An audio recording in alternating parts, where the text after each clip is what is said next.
क्या आपने doomsday clock के बारे में सुना है? या क्या आप भारत के ऐसे किसी गांव के बारे में जानते हो जहां केवल संस्कृत बोली जाती हो? या क्या आपने कभी गाड़ी के नंबर प्लेट पर लिखे AF का मतलब जानते हैं? या आप भारत के किसी ऐसे गांव के बारे में जानते हैं जहां के लोग केवल काले रंग से ही अपने घरों के पुताई करते हों? या डॉक्टर हमेशा सफ़ेद कोट ही क्यों पहनते हैं? नमस्कार दोस्तों, आपका हमारे चैनल फैक्ट एंड फैक्ट में स्वागत है। तो चलिए प्रारंभ करते हैं। डूम्सडे क्लॉक क्या है? डूम्सडे क्लॉक एक प्रतीकात्मक घड़ी है जो मानव गतिविधियों के कारण वैश्विक तबाही की संभावना को बताती है। इसमें 12 बजने का मतलब यह होता है कि अब दुनिया कभी भी खत्म हो सकती है। डूम्सडे क्लॉक में पहली बार समय को 1947 में रात के 12 बजने से 7 मिनट पहले सेट किया गया था। संगठन the bulletin of the atomic scientist ऐसी मानव निर्मित गतिविधियों के बारे में चेतावनी जारी करता है जिसके कारण पृथ्वी और मानवता को खतरा पैदा होता हो। जब किसी परमाणु हमले या किसी और कारण से मानव के अस्तित्व को खतरा पैदा हो जाता है तो यह संगठन इस डूम्सडे क्लॉक की सुइयों को 12 बजे के करीब कर देते हैं। और जब खतरा टल जाता है या खतरे को कम करने के उपाय कर दिए जाते हैं तो सुइयों को दोबारा 12 बजने से कुछ मिनट दूर सेट किया जाता है। उदाहरण के तौर पर जब हिरोशिमा और नागासाकी पर परमाणु हमले से भारी विनाश हुआ था तो 2 साल बाद अर्थात 1947 में पहली बार डूम्सडे क्लॉक को आधी रात यानी 12 बजे से सिर्फ 7 मिनट की दूरी पर सेट किया गया था। इस घड़ी में 12 बजने का अर्थ होगा कि अब पृथ्वी पर मानव निर्मित प्रलय का समय आ गया है। डूम्सडे क्लॉक में अब तक 22 बार परिवर्तन किए जा चुके हैं। अभी हाल ही में उत्तर कोरिया और अमेरिका के बीच बढ़ते तनाव को देखकर परमाणु युद्ध की आशंका के मद्देनजर प्रतीकात्मक घड़ी के समय को 2 मिनट आगे खिसका दिया गया था, अर्थात इसे 12 बजे के और पास कर दिया गया है, जिसका सीधा मतलब मानवता के विनाश का समय और करीब आना है। इसी प्रकार 1947 के बाद डूम्सडे क्लॉक की सुइयां 1949 में आधी रात से सिर्फ 3 मिनट की दूरी पर सेट की गई थीं, क्योंकि उस वर्ष सोवियत संघ ने अपने पहले परमाणु हथियार का परीक्षण किया था। वर्ष 1953 में जब अमेरिका ने पहले हाइड्रोजन बम का टेस्ट किया तो प्रलय का वक्त सिर्फ 2 मिनट दूर माना गया। इसी प्रकार वर्ष 1969 में जब परमाणु अप्रसार संधि पर हस्ताक्षर किए गए तो इस घड़ी की सुइयां पीछे हटाकर आधी रात से 10 मिनट की दूरी पर कर दी गई थीं। आइए जानते हैं कि डूम्सडे क्लॉक में परिवर्तन के लिए कौन कौन से कारक जिम्मेदार हैं। पहला, परमाणु युद्ध या इसकी संभावना। दूसरा, जलवायु परिवर्तन। तीसरा, जैव सुरक्षा। चौथा, जैव आतंकवाद। पांचवा, साइबर अपराध। छठा, हैकिंग और आर्टिफिशियल इंटेलिजेंस के कई खतरे। सातवां, उच्च पदस्थ लोगों की भड़काऊ बयानबाजी।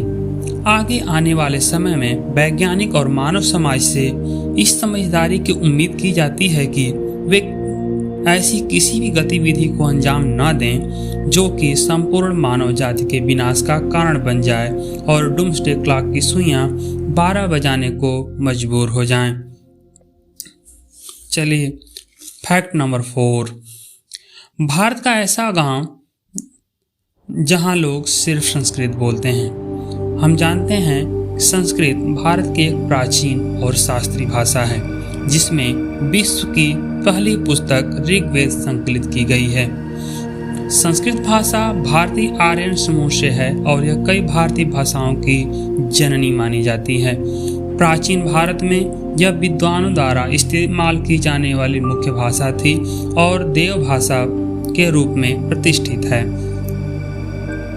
भारत में एक ऐसा गांव भी है जहां पर आम तौर पर लोग संस्कृत बोलते हैं। गांव का प्रत्येक व्यक्ति, चाहे वो कोई भी धर्म का हो, सामाजिक और आर्थिक रूप से किसी भी समुदाय का हो, संस्कृत बोलता है।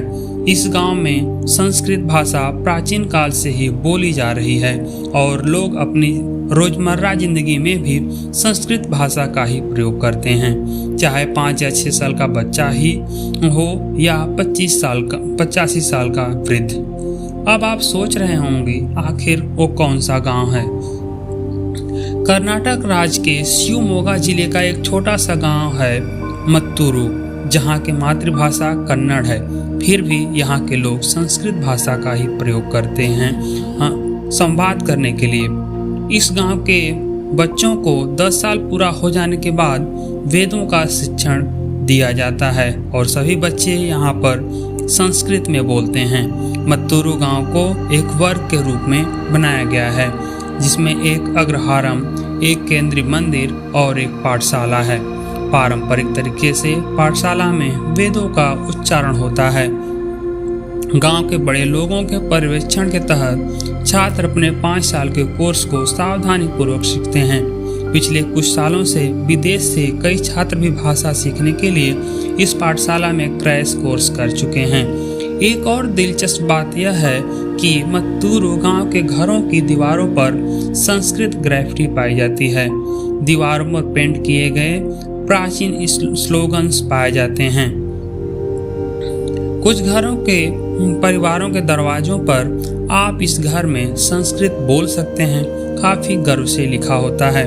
इतना ही नहीं, मत्तूरू गांव के विद्यालय में जिले के सबसे अच्छे अकादमिक रिकॉर्ड हैं। शिक्षकों के अनुसार संस्कृत सीखने में छात्रों को गणित और तर्क के लिए एक योग्यता भी विकसित करने में मदद मिलती है।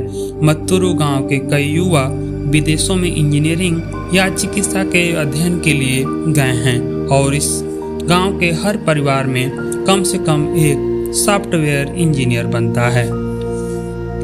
फैक्ट नंबर 3, आइए जानते हैं गाड़ी के नंबर प्लेट पर AF का क्या मतलब होता है। AF का मतलब होता है अप्लाइड फॉर। गाड़ी नई हो या पुरानी, प्रत्येक वाहन को मोटर वाहन अधिनियम 1989 के तहत पंजीकृत होना चाहिए। बिना किसी रजिस्ट्रेशन नंबर के गाड़ी चलाना गैर कानूनी माना जाता है।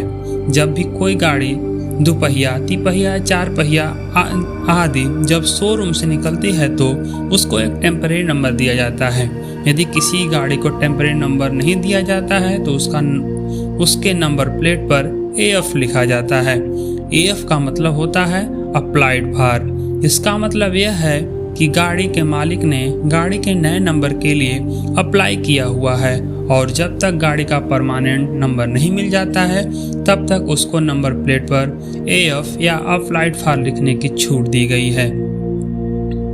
तो क्या नंबर प्लेट पर AF लिखना गैर कानूनी है? जी हाँ, यदि आप AF लिखी नंबर प्लेट की गाड़ी को 1 सप्ताह से अधिक चलाते हैं तो ऐसा करना गैर कानूनी है, क्योंकि क्षेत्रीय परिवहन कार्यालय अधिकारी RTO ने आपको AF लिखने की सुविधा सिर्फ उस अवधि तक के लिए दी है जब तक कि आपको परमानेंट रजिस्ट्रेशन नंबर नहीं मिल जाता है। जैसे ही आपको परमानेंट नंबर मिलता है, आपको अपनी गाड़ी पर AF की जगह परमानेंट नंबर लिखवाना होगा। फैक्ट नंबर 4, क्या आप भारत के ऐसे गांव के बारे में जानते हैं जो अपनी दीवारों को केवल काले रंग से रंगते हैं? तो चलिए बताते हैं। घरों को रंगने के लिए केवल काले रंग का प्रयोग कोई भी नहीं करता है। इतना ही नहीं, ऑयल पेंट, इमल्सन पेंट या चूना कलर किसी के भी कैटलॉग में काला रंग नहीं होता है, क्योंकि इस रंग का डिमांड बिल्कुल ना के बराबर है। लेकिन छत्तीसगढ़ के जसपुर जिले में आदिवासी बाहुल्य गांव और शहर में काले रंग से रंगे हुए मकान आसानी से नजर आते हैं। आदिवासी समाज के लोग आज भी अपने घरों के फर्श और दीवारों को काले रंग से रंगते हैं। इसके पीछे कई मान्यताएं हैं। जसपुर जिले के आदिवासी समाज के लोग परंपरा के अनुरूप काले रंग का ही चयन कर घरों को रंग रहे हैं। ग्रामीण घरों की दीवारों को काली मिट्टी से रंगते हैं। इसके लिए कुछ ग्रामीण परावट जलाकर काला रंग तैयार करते हैं तो कुछ टायर जलाकर भी काला रंग बनाते हैं। बता दें कि पहले काली मिट्टी आसानी से उपलब्ध हो जाती थी, लेकिन काली मिट्टी नहीं मिलने की स्थिति में ऐसा किया जा रहा है। अघरिया आदिवासी समाज के लोग एक रूपता दर्शाने के लिए घरों को काले रंग से रंगना शुरू कर दिया। यह रंग उस समय से इस्तेमाल किया जा रहा है जब आदिवासी चकाचौंध से दूर थे। घरों को रंगने के लिए उस वक्त काली मिट्टी या छुई मिट्टी ही हुआ करती थी और इससे रंगाई कर ली जाती थी। आज भी गांव में काले रंग को देखकर पता चल जाता है यह किसी आदिवासी का मकान है। काले रंग से एक रूपता बनी हुई है। इसके साथ ही काले रंग की एक विशेषता ये भी है कि हर तरह के मौसम में काले रंग की मिट्टी की दीवार आरामदायक होती थी। इतना ही नहीं, आदिवासी दीवारों पर कई कलाकृतियां भी बनाते हैं। इसके लिए भी दीवारों पर काला रंग चढ़ाते हैं। Fact number 5। चलिए हम जानते हैं कि डॉक्टर सफ़ेद कोट ही क्यों पहनते हैं। अक्सर आपने हॉस्पिटल में डॉक्टर और नर्स को सफ़ेद कोट पहने देखा होगा। हर नौकरी पेशा लोगों की अपनी पहचान होती है, चाहे डॉक्टर हो या फिर वकील। अलग अलग प्रोफेशन में यूनिफॉर्म के रंग बदल जाते हैं। डॉक्टर अधिकतर सफ़ेद कोट और वकील काला कोट पहनते हैं। परंतु क्या आपने कभी सोचा है कि डॉक्टर सफ़ेद कोट ही क्यों पहनते हैं? तो चलिए बताते हैं आपको। 19वीं शताब्दी के मध्य से पहले केवल वैज्ञानिक जो प्रयोगशालाओं या लैब में काम करते थे वे लैब कोट पहनते थे, जो कि हल्का गुलाबी या पीले रंग का होता था। तभी प्रयोगशाला वैज्ञानिकों ने यह कहकर चिकित्सकों की प्रतिष्ठा को नुकसान पहुंचाया था कि दवाओं द्वारा कराया गया इलाज बेकार था।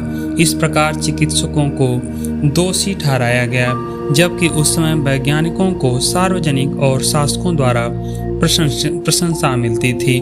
वहीं चिकित्सकों पर उस समय उतना विश्वास नहीं किया जाता था, इसलिए चिकित्सा पेशा विज्ञान में बदल गया। इस प्रकार चिकित्सकों ने वैज्ञानिक बनने का फैसला किया। आखिरकार बाद में सोचा गया कि प्रयोगशालाओं में किए गए आविष्कार निश्चित रूप से बीमारी का इलाज करने में सफलता प्रदान कर सकते हैं। इसलिए भी चिकित्सक खुद को वैज्ञानिकों के रूप में प्रस्तुत करने की मांग कर रहे थे और तभी उन्होंने वैज्ञानिक प्रयोगशाला कोट को अपने कपड़े के मानक के रूप में अपनाया और चिकित्सकों ने 1989 में कोट को पहचानने योग्य प्रतीक के रूप में पहनना शुरू किया। जब लैब कोट चिकित्सा पेशे द्वारा अपनाया गया था तो उस समय अपने कोट का रंग सफ़ेद पसंद किया। आधुनिक सफ़ेद कोट कनाडा में डॉक्टर जॉर्ज आर्मस्ट्रांग द्वारा पेश किया गया था, जो मॉन्ट्रियल जनरल अस्पताल में एक सर्जन थे और कनाडाई मेडिकल एसोसिएशन के अध्यक्ष भी थे। चिकित्सा पेशे के मानक के रूप में सफ़ेद रंग को अच्छे कारणों से चुना गया है। यह शुद्धता का प्रतिनिधित्व करने वाला यह रंग चिकित्सक द्वारा किए गए कमिटमेंट को भी दर्शाता है। सफ़ेद भलाई का प्रतिनिधित्व करता है। सफ़ेद स्वच्छता व्यक्त करता है और संक्रमण से शुद्धता को भी दर्शाता है। तो दोस्तों, अगर मेरे द्वारा बताए गए फैक्ट आपको अच्छे लगे हों तो हमारे वीडियो को लाइक करें, चैनल को सब्सक्राइब करें और इसी तरह के रोचक तथ्यों को जानने के लिए बेल बटन को अवश्य प्रेस करें। नमस्कार।